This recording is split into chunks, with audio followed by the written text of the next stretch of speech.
Voilà, on a dépassé le 21 octobre 2015, on nous avait promis des voitures volantes, des overboards, et une mode plus que particulière on va dire. Et au lieu de ça, on a eu le droit aux nouvelles aventures d'Aladdin avec Ava Adams. Merci beaucoup le futur. Merci énormément de m'avoir vendu autant de rêves pour finalement m'offrir ceci. Donc voilà, vous l'aurez deviné, aujourd'hui on va parler d'Aladdin. Je pense que je pourrais vous montrer ma première impression après le film en un seul extrait. Extatique. Ah oui, et on va spoiler, je vais spoiler à balle ce film.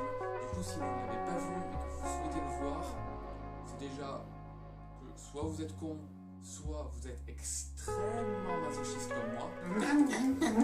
Mais si vous ne voulez pas que je vous dévoile les spectaculaires et imprévisibles rebondissements de l'histoire, passez votre chemin et revenez lorsque vous aurez visionné le film. Et si vous voulez juste un résumé en 3 secondes, c'est de la merde.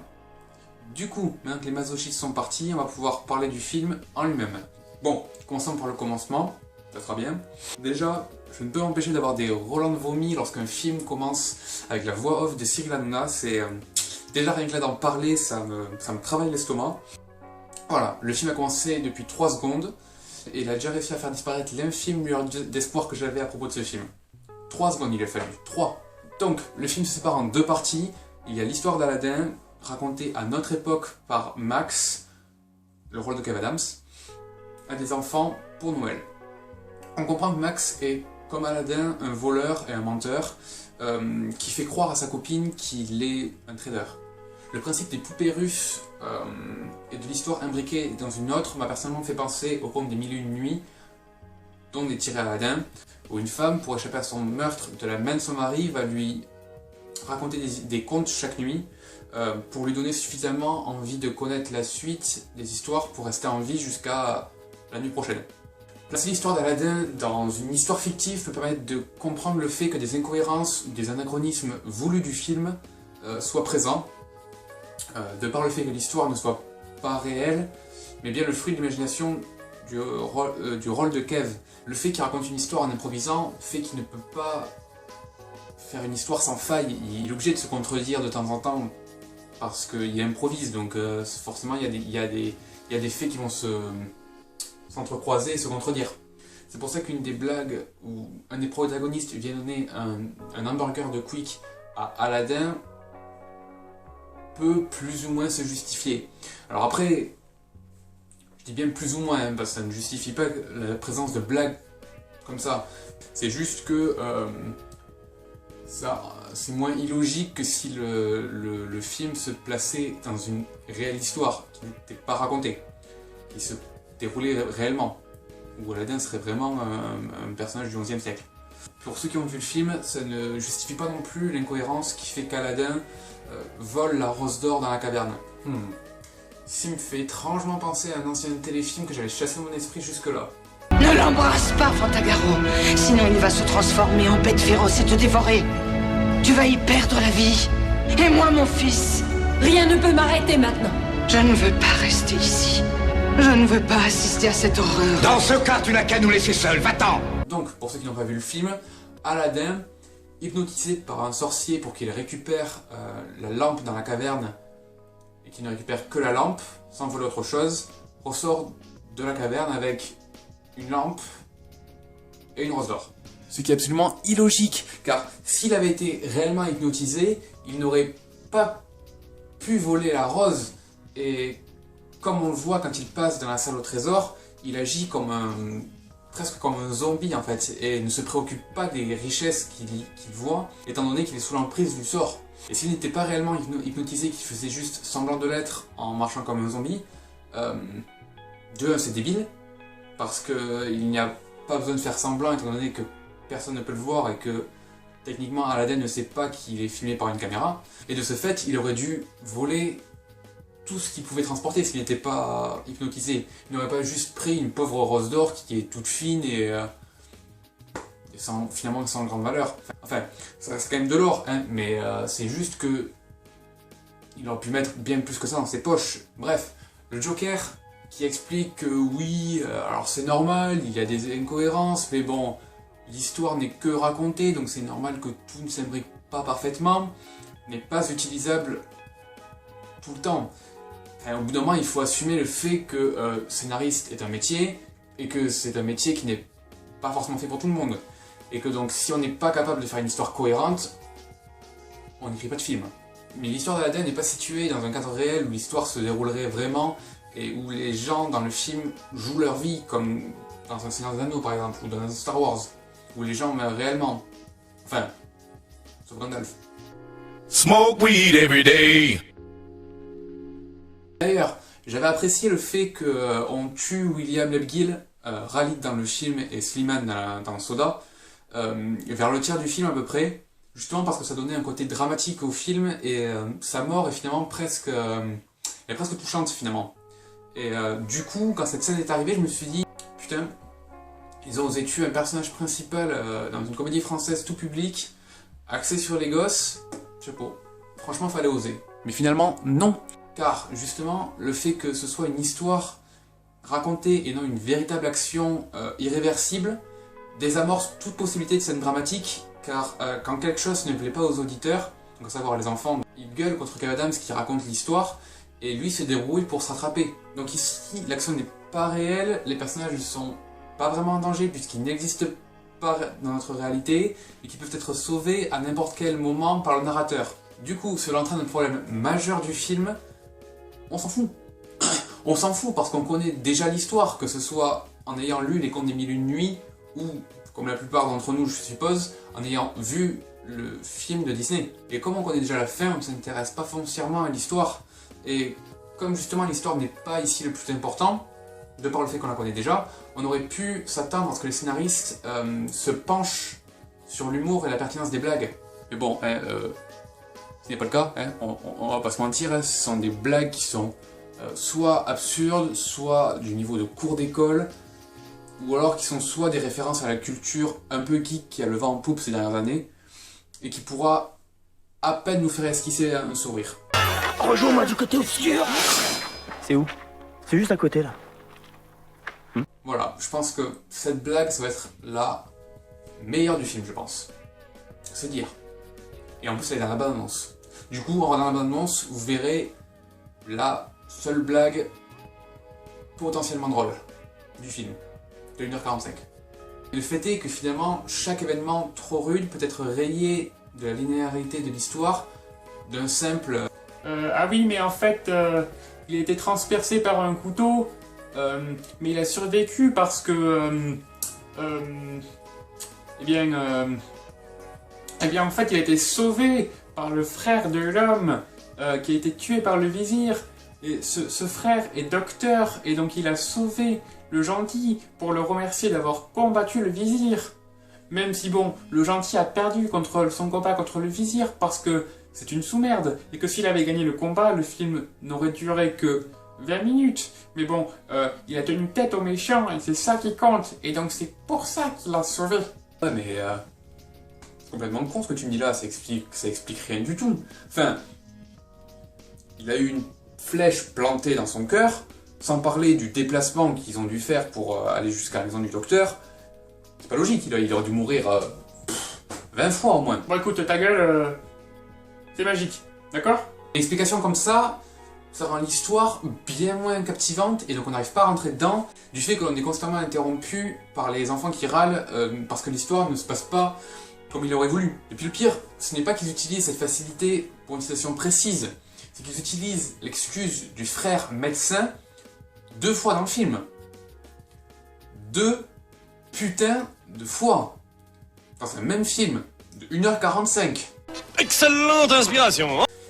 Oh,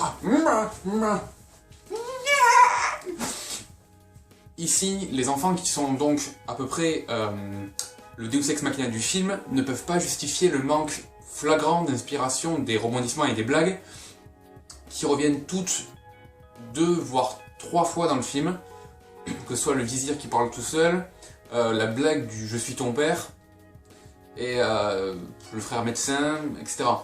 D'ailleurs, pour ceux qui ne savent pas, le Deus Ex Machina est un procédé qui fait que lorsqu'une situation est considérée comme insoluble, un élément extérieur vient pour sauver la mise. l'exemple le plus évident à mes yeux reste, comment dire, les aigles du Seigneur des Anneaux qui vont et viennent dans la saga pour donner un coup de pouce de temps en temps. En se gardant toutefois de faire trop avancer la quête parce que bon, faut pas déconner quand même, hein, il faut quand même réussir à tenir 3 films, donc faut pas trop avancer les héros quand même.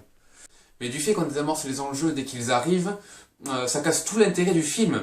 Et puis, me dites pas que si un des personnages principaux meurt dans un film, c'est trop triste et traumatisant pour un enfant, parce que, de 1, je pense que les enfants voient aujourd'hui assez de choses violentes sans être traumatisés, que ce soit à la télé ou dans les jeux, parce que oui, on va pas se mentir, hein, les Peggy ça existe, mais personne n'en tient réellement compte. De 2, les morts, on en voit tout le long du film, mais comme ce sont des personnages de second plan et qui sont tués par le méchant vizir, c'est pas grave. De 3, de magnifiques films destinés aux jeunes ont très bien pu faire mourir d'importants personnages sans problème, sans réel traumatisme, bien que nos âmes d'enfants pleurent à chaque fois devant la mort de Mufasa.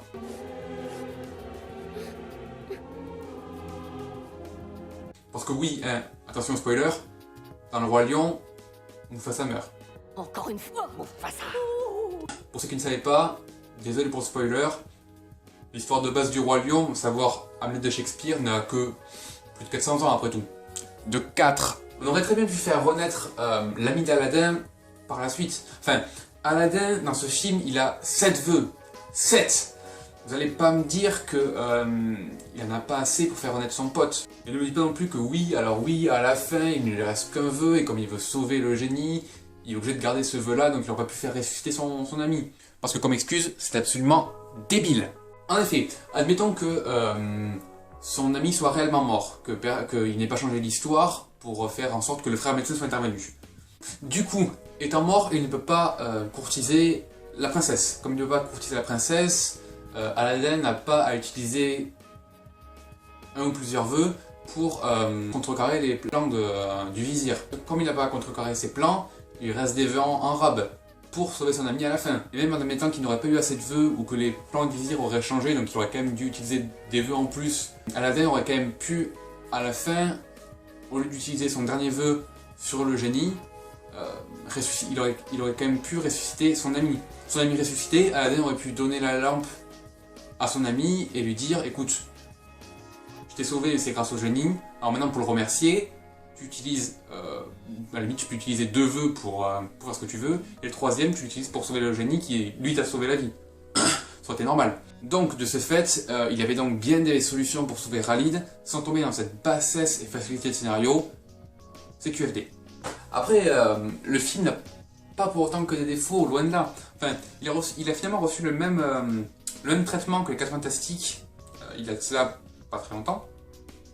Une sorte de mode s'est mise à tournoyer autour de ces films, qui sont faits mais bâchés par une grande partie des gens, avant même la sortie. Que ce soit parce qu'ils ne respectaient pas exactement le matériau de base pour les 4 Fantastiques, ou que le film serait forcément nul, de par le fait qu'il y ait Kev Adams en tête d'affiche pour Aladdin.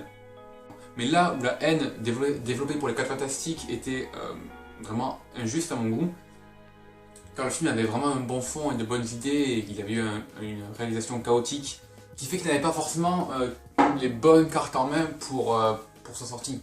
Autant pour Aladdin, les choses sont bien plus compliquées que ça.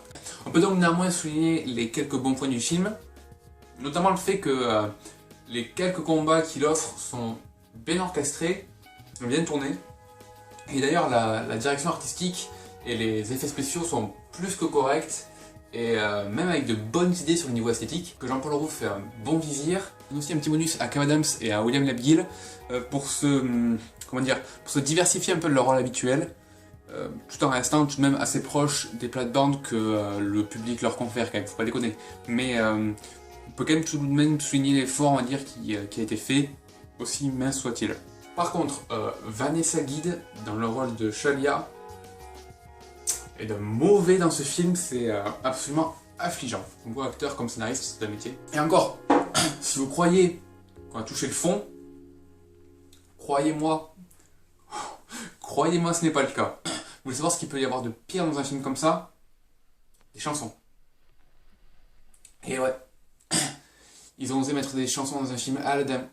Vous voyez plutôt? Je suis ton déni. Comment les obéis? Ouais, qu'est-ce que c'est quoi? Tu fais quoi là? Les génies, ils chantent dès qu'ils se mettent au service d'un humain. Donne-moi le G, donne-moi le I, donne-moi le G-I-N. Je suis le G-I-G-N.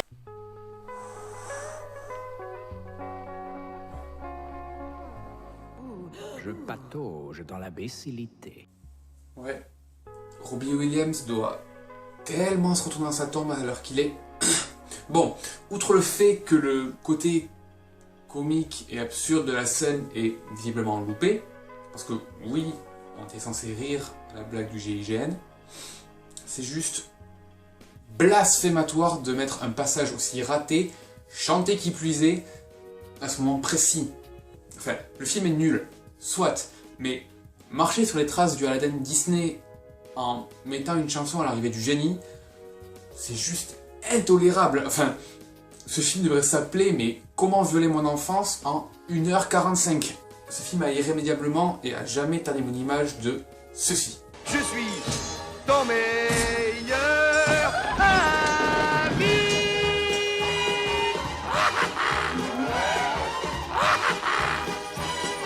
Je suis ton meilleur ami. Et si vous vous dites que oui, alors bon voilà, c'est juste un clin d'œil au Aladdin de Disney, c'est mignon, c'est juste une petite référence. Alors déjà, non, ce n'est pas bon. Et de plus, c'est pas la seule chanson du film. Hein. Non, ce n'est pas la seule. Il y a celle-là aussi. Je vais dire tout haut ce que tout le monde pense tout bas. Dans la bouche du vizir, ça sent le caca. Voilà, qu'est-ce qu'il y a? L'arrivée d'Aladdin, c'est moi. Yalla, tu mets quoi? Trop bien, c'est ça. Qu'est-ce que c'est que ça?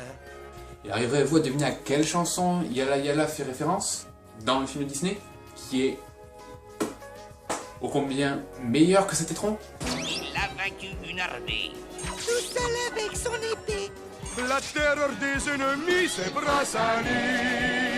Et ouais, cette chanson-là, les mots me manquent pour exprimer ma déception face à ceci. Enfin, j'ai tellement envie de pleurer en voyant ça, n'empêche, c'est violent. Je ne peux d'ailleurs pas m'empêcher de vous repasser la plus belle rime jamais écrite à ce jour, digne des meilleurs poèmes de Victor Hugo et de Baudelaire réunis.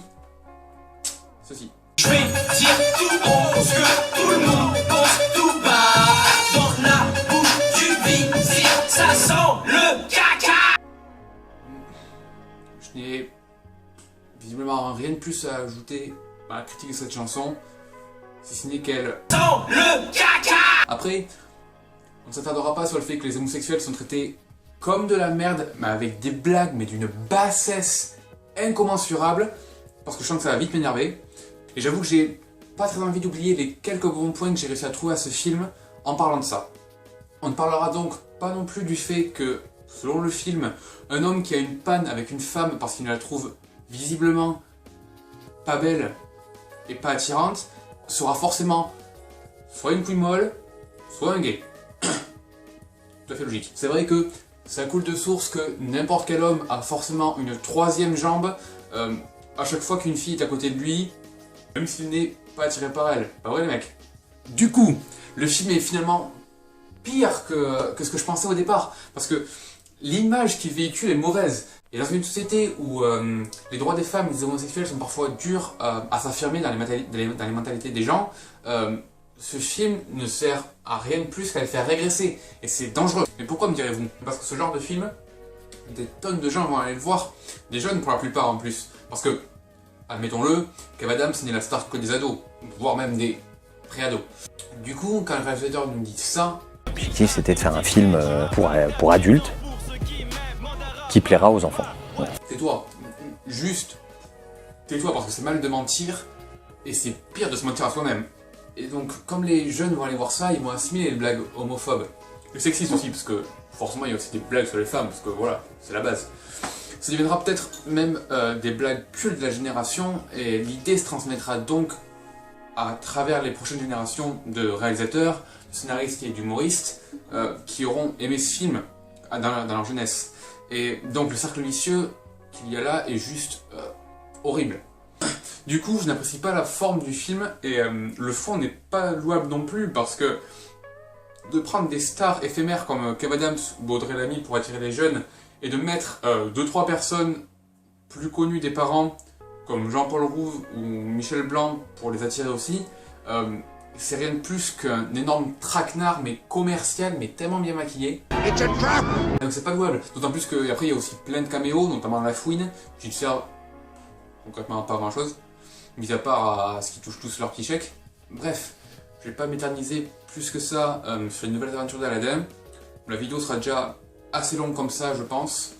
Et croyez-moi, ce film ne mérite pas qu'on lui consacre autant de temps. Si vous avez compris, n'allez pas le voir, ça vaut pas le coup. Et brûlez votre ticket si vous êtes déjà allé le voir, histoire de rayer ce film de votre mémoire le plus facilement possible, on va dire. Gardez la forme, retournez voir Aladdin Disney plutôt. Lui au moins il est... Splendide, absolument merveilleux. Et à la prochaine. Téléportation.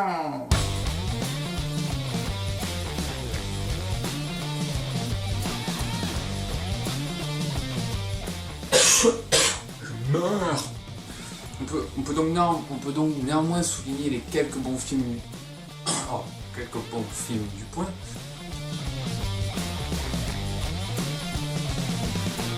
Et là, je suis ton meilleur